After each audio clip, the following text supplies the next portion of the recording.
Hello बच्चों, स्वागत है आपका फिर से हमारे चैनल APSR में। तो ये है video lecture number 3 of the living world और आज हम लोग देखने वाले हैं नेक्स्ट। हम लोगों ने पिछले लेक्चर्स में देखा था कि रिप्रोडक्शन जो होता है एंड ग्रोथ जो होता है हमारा, वो एक डिफाइनिंग फीचर नहीं होता है फॉर द लिविंग ऑर्गेनिजम्स। तो अभी हम लोग नेक्स्ट देखने वाले हैं कॉन्शियसनेस, क्योंकि हम लोगों ने बेसिकली 4 टाइप के अपने पास देखे थे हम लोगों ने, कौन से डिफाइनिंग फीचर है कौन से नहीं होते हैं, जिसमें से हम लोग को 4 कैरेक्टरिस्टिक्स क्या करना है, अपने को डिस्कस करना है। तो थर्ड वन हम लोग देखते हैं कॉन्शियसनेस।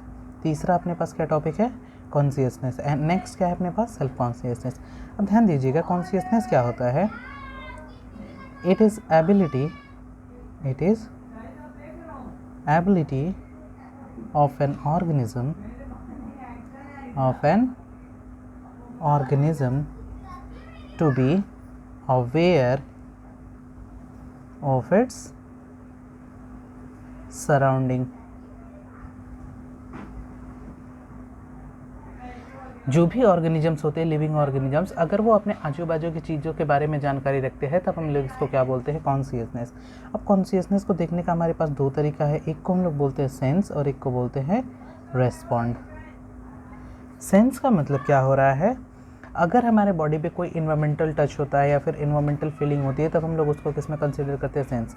क्योंकि बेसिकली हम लोग जानते हैं कि हमारे पास 5 सेंसरी ऑर्गन्स होते हैं, जैसे हमारे पास आई, ईयर, नोज, टंग, स्किन। और अगर इस पे हम लोग कोई भी चीज़ एक्सटर्नल इफेक्ट पाते हैं, चाहे वो हीट हो, कोल्ड हो या फिर एनी टाइप ऑफ स्टिमुली, जब हम लोग एक्ट करता है इसके ऊपर तब हम लोग उसको क्या करते हैं, सेंस करते हैं और उस पर हम लोग रिएक्शन देते हैं, जिसको हम लोग क्या बोलते हैं, रेस्पॉन्ड। तो सेंस हमारा क्या होता है, इन्वायरमेंटल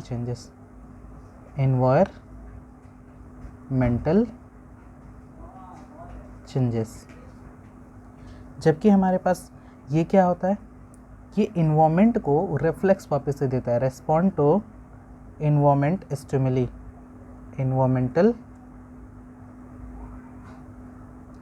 स्टिम्युली। अब ध्यान दीजिएगा कि जो हमारे पास इन्वायरमेंटल स्टिमुली है, जो हम लोग रेस्पॉन्ड कर रहे हैं इन्वायरमेंट को, कि हम लोग 3 तरीके से कर सकते हैं, physical, chemical and biological. Physical, chemical and biological. Physical में हमारे पास क्या हो सकता है, अगर हम लोग लाइट जैसे मान लीजिए अगर हम लोग कभी रात में सोए रहते हैं और अचानक अच्छे खासे नींद में है और कोई पेरेंट्स आता है, उन लोगों ने स्विच ऑन किया। अब स्विच ऑन करने के बाद जो लाइट, बल्ब चलने के बाद जो लाइट हमारी आंखों पे गिरती है, चाहे हमारी आंखें खुली हो या बंद हो, फिर भी हम लोग उसको सेंस कर पाते हैं। मतलब हम लोग क्या कर रहे हैं, अपने इन्वायरमेंट के रेस्पॉन्ड कर रहे हैं। तो इसको हम लोग किस में कंसिडर करते हैं, फिजिकल चेंज में या फिर फिजिकल स्टिमुली। केमिकल क्या होता है हमारे पास, एसिड एंड बेस। अगर कोई केमिकल हमारे स्किन पे गिर जाता है तो हम लोग उसको क्या कर सकते हैं, फील कर पाते हैं, उसको हम लोग क्या कर पाते हैं, सेंस कर पाते हैं। तब हम लोग उसको किसके अंदर कंसिडर करते हैं, केमिकल इन्वायरमेंटल रेस्पॉन्ड में। अब ये एसिड बेस का एग्जांपल, जैसे मान लीजिए अगर आप लोगों ने कभी गरम रोटी खाई होगी, अच्छा खासा अगर तवे से उतर के आ रही है रोटी, और अगर आपने उसको अगर कभी टच किया होगा तो उसके अंदर बहुत सारा क्या रहता है, स्टीम जमा होता है, भाप जमा रहता है। तो अगर आपने उंगली से जब भी उसको ऐसे करते हैं तो उसमें से अचानक से बहुत सारा भाप निकलता है, तो वो क्या करता है, हमारे ऊपर एक्ट करता है।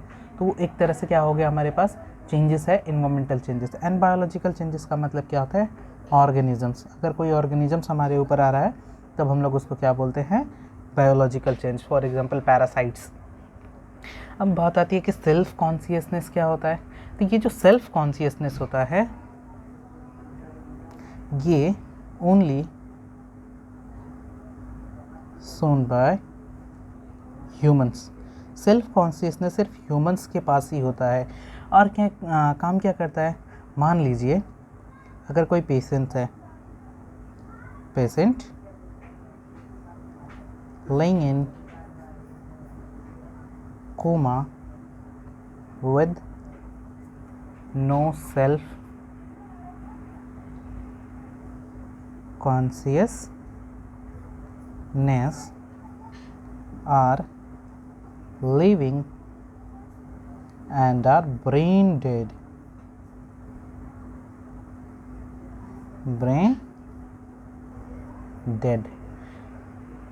सेल्फ कॉन्शियसनेस का मतलब क्या होता है? बहुत बार आप लोगों ने देखा होगा, अगर कोई अचानक से कोई ऑब्जेक्ट आता है और हमारी आंखों की तरफ ऐसे गिरने की कोशिश करता है, आंखों पे लगने की कोशिश करता है, तो हमको अपनी आंखों को कोई ऑर्डर देना नहीं पड़ता, सेंस नहीं कराना पड़ता, उसको कोई बाहर से हम लोगों को दिमाग से उसको सिग्नल नहीं देना पड़ता है हमको खुद से कि वो अपनी आंखों को अब बंद करे या फिर खोले। वो जैसे ही कोई भी ऑब्जेक्ट हमारी आंखों के सामने आता है, हम लोग क्या ऑटोमेटिकली हमारे जो आईलिड्स होती है वो क्लोज हो जाती है। तो इसको हम लोग क्या बोलते हैं? Self consciousness. अब ये सेल्फ कॉन्शियसनेस हम लोगों को अच्छे से कब समझ देता है?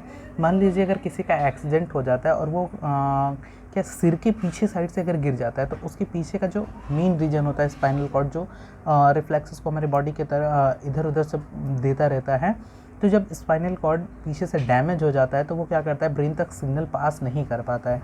तो जब ब्रेन तक सिग्नल पास नहीं कर पाता है तो हमारे जो बॉडी ऑर्गन्स होते हैं, हैंड लेग्स को हम लोग क्या करते हैं?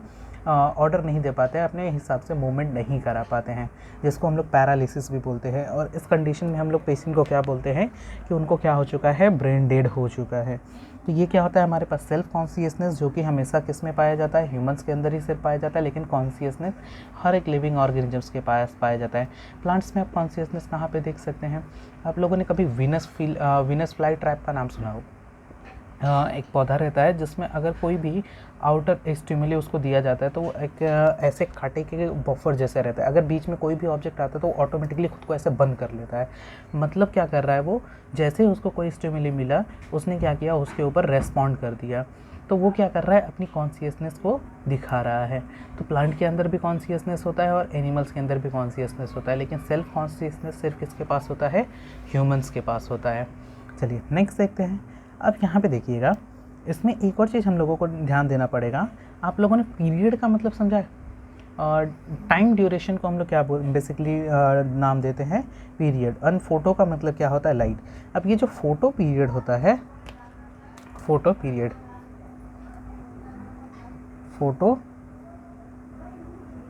Period photo means light and period means duration of time, and यानी लाइट टाइम ड्यूरेशन को हम लोग क्या बोलते हैं? Photo period. अब ये जो फोटो पीरियड होता है, ये क्या करता है? अफेक्ट करता है reproduction of seasonal breeder. Seasonal breeder किसको हम लोग बोलते हैं? जो सीजन्स में, मतलब साल में क्या करते हैं? एक पर्टिकुलर टाइम पे ही ब्रीड करते हैं, एक रिप्रोडक्शन करते हैं, उसको हम लोग क्या नाम देते हैं? Seasonal breeders. जैसे हम लोगों के ह्यूमंस क्या होते हैं? सीजनल ब्रीडर्स नहीं होते हैं। ये अपने ऊपर डिपेंड करता है, लेकिन आप लोगों ने एनिमल्स को देखा होगा तो वो एक तरफ से सीजनल ब्रीडर। जैसे आप लोगों ने कभी फ्रॉग्स को देखा होगा, फ्रॉग्स हमेशा बरसात के ही दिन में हम लोगों को दिखाई देते हैं मेनली। अगर जैसे बारिश होता है वो आकर टर करना शुरू कर देते हैं, तो वो एक तरह से क्या है? सीजनल्स हैं। तो ऐसे ही सीजनल ब्रीडिंग होती है, उसको हम लोग क्या बोलते हैं? फोटो पीरियड क्या करता है? Photo period affects reproduction in seasonal breeders। अब यहाँ पे ध्यान दीजिएगा, सीजनल ब्रीडर्स में हम लोगों को सिर्फ एनिमल्स ही नहीं आते, प्लांट्स भी आते हैं। प्लांट्स भी क्या करते हैं? Seasonal breeding. प्लांट्स में अगर आप लोगों ने फ्लावर देखा होगा, फ्लावर पे सनफ्लावर का आप लोगों ने प्लांट देखा होगा कभी भी, पौधा। तो सनफ्लावर को अगर जिधर से रेज निकल रही है, सन की रेज जिस साइड से आती रहती है, सनफ्लावर का जो फ्लावर होता है वो हमेशा ना लाइट रे के डायरेक्शन में खुद को मूवमेंट करता रहता है। मतलब अगर इस साइड में अगर सूरज क्या कर रहा है? राइज हो रहा है, सन अगर राइजेस हो रहा है अगर इस साइड में, तो फ्लावर का इनिशियल डायरेक्शन आप लोगों ने देखा होगा तो वो हमेशा ईस्ट साइड में रहता है। लेकिन जैसे जैसे सन वेस्ट की तरफ जाता है सेट होने के लिए, तो सनसेट के टाइम पर फ्लावर का अगर आप लोगों ने डायरेक्शन देखा होगा तो वो घूमते घूमते वेस्ट के साइड हो जाता है। और जैसे ही सन डाउन करता है, मतलब सन सेट हो जाता है, उसके बाद क्या करता है? फ्लावर धीरे से ऐसे नीचे गिर जाता है। मतलब वहाँ पे देख रहे हैं आप लोग कि लाइट क्या कर रही है? फ्लावर्स के डायरेक्शन को भी अफेक्ट कर रहा है। तो प्लांट भी क्या होते हैं अपने पास? सीजनल ब्रीडर्स होते हैं, एंड एनिमल्स में भी सीजनल ब्रीडर्स होते हैं। अब एनिमल्स जो होते हैं और प्लांट्स जो होते हैं वो क्या करते हैं? लाइट की ड्यूरेशन को अच्छी तरीके से भाप सकते हैं। फोटो पीरियड की वजह से वो लोग क्या कर सकते हैं? अच्छी तरीके से किसी भी चीज़ को सेंस कर सकते हैं। अब बात आती है कि हम लोगों का consciousness and self consciousness defining feature होता है कि नहीं होता है। तो देखिए, conscious is a defining feature of living beings, but self-consciousness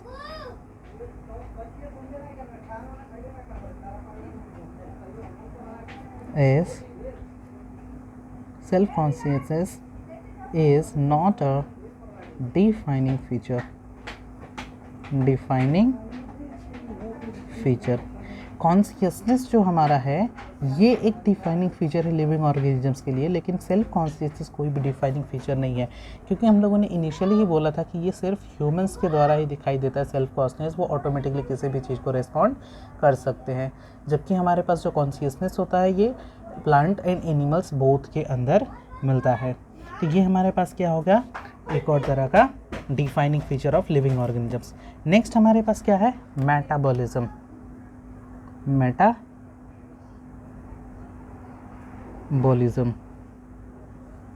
अब मेटाबॉलिज्म हमारे पास क्या होता है, मेटाबॉलिज्म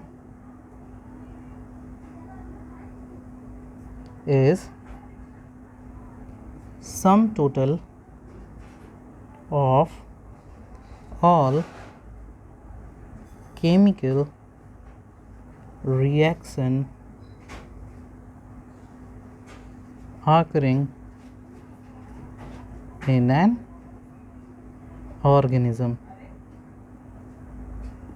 जितने भी हमारे बॉडी के अंदर रिएक्शंस चलते रहते हैं उन सारे रिएक्शन के समीशन को ही हम लोग क्या बोलते हैं, मेटाबॉलिज्म। अब ये जो मेटाबॉलिज्म होता है ये हम लोग शरीर के बाहर भी एक टेस्ट ट्यूब के अंदर भी परफॉर्म करा सकते हैं, और ये क्या होता है हमारे शरीर के अंदर तो चलता ही रहता है, लेकिन हम लोग शरीर के बाहर भी इसको टेस्ट ट्यूब में परफॉर्म करा सकते हैं। और अगर ये टेस्ट ट्यूब के बाहर अगर हम लोग इसको परफॉर्म कराते हैं तब इसी का नाम पड़ जाता है सेल्फ फ्री रिएक्शन, या फिर इसको हम लोग और बोल सकते हैं इन विट्रो। अब सेल्फ फ्री रिएक्शन का मतलब क्या होता है, ऐसे रिएक्शन जो बॉडी के अंदर और बॉडी के बाहर दोनों तरफ क्या कर सकते हैं, लिविंग ऑर्गेनिज्म शो कर सकते हैं। अब यहाँ पे ध्यान दीजिएगा, मेटाबॉलिज्म बेसिकली दो चीज़ से मिलकर बना है, एनाबॉलिज्म एंड सेकेंड वन है कैटाबॉलिज्म।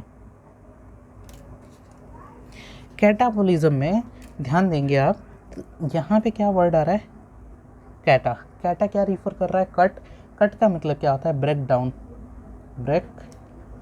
डाउन। तो break down of food molecules into a small food molecules. इसको हम लोगों ने तोड़ के ऐसे छोटे छोटे पार्टिकल्स में कर लिया। लार्ज फूड मॉलिक्यूल्स को तोड़ के छोटे छोटे पार्ट्स में उसको डिस्ट्रीब्यूट करना, उसको हम लोग क्या बोलते हैं, कैटाबॉलिज्म। जबकि एनाबॉलिज्म का मतलब क्या होता है, सिंथेसिस। मतलब यहाँ पे ऐसे छोटे छोटे बहुत सारे फूड मॉलिक्यूल्स मिलके एक बड़ा सा फूड मॉलिक्यूल बनाते हैं, और इन दोनों को साइमल्टेनियसली हम लोग क्या बोलते हैं, मेटाबॉलिज्म। अब ये जो मेटाबॉलिज्म होता है ये शरीर के बाहर भी परफॉर्म कर सकते हैं और लोग अंदर भी कर सकते हैं। मतलब ये क्या होता है, लिविंग ऑर्गेनिजम्स का एक एक्सक्लूसिव फीचर होता है, इसलिए मेटाबॉलिज्म भी हमारा क्या होता है, एक डिफाइनिंग फीचर होता है। Metabolism is a defining feature of living organism। तो दैट्स इट, हम लोगों ने देख लिया अपने पास 4 कैरेक्टरिस्टिक्स ऑफ लिविंग ऑर्गेनिज्म, जिसके बेसिस पे हम लोग उसको बोल सकते हैं कि वो लिविंग है कि नहीं है, और अगर लिविंग है तो उसके पास कौन सा डिफाइनिंग फीचर है और कौन से डिफाइनिंग फीचर नहीं होते हैं। मिलते हैं नेक्स्ट वीडियो में जिसमें हम लोग लिविंग ऑर्गेनिजम्स के बारे में जानेंगे। कैरेक्टरिस्टिक्स हम लोगों ने देख लिया, अब लिविंग ऑर्गेनिजम्स में क्या क्या इंक्लूडेड होता है और वो लोग क्या क्या शो करते हैं उसके बारे में हम लोग जानेंगे। तो मिलते हैं नेक्स्ट वीडियो में, तब तक के लिए tata bye bye, take care. और आप लोगों को आप हमारे इंस्टाग्राम के चैनल से भी जुड़ सकते हैं, जहाँ पे हम लोग ये सारे नोट्स और इसके अलावा कुछ हैंड रिटन नोट्स अलग से या फिर कोई भी इन्फॉर्मेशन रहेगी वो हम लोग आपको टेलीग्राम या फिर इंस्टाग्राम पे क्या करते रहते हैं, अपलोड करते रहेंगे। चलिए टाटा बाय बाय, मिलते हैं नेक्स्ट लेक्चर में।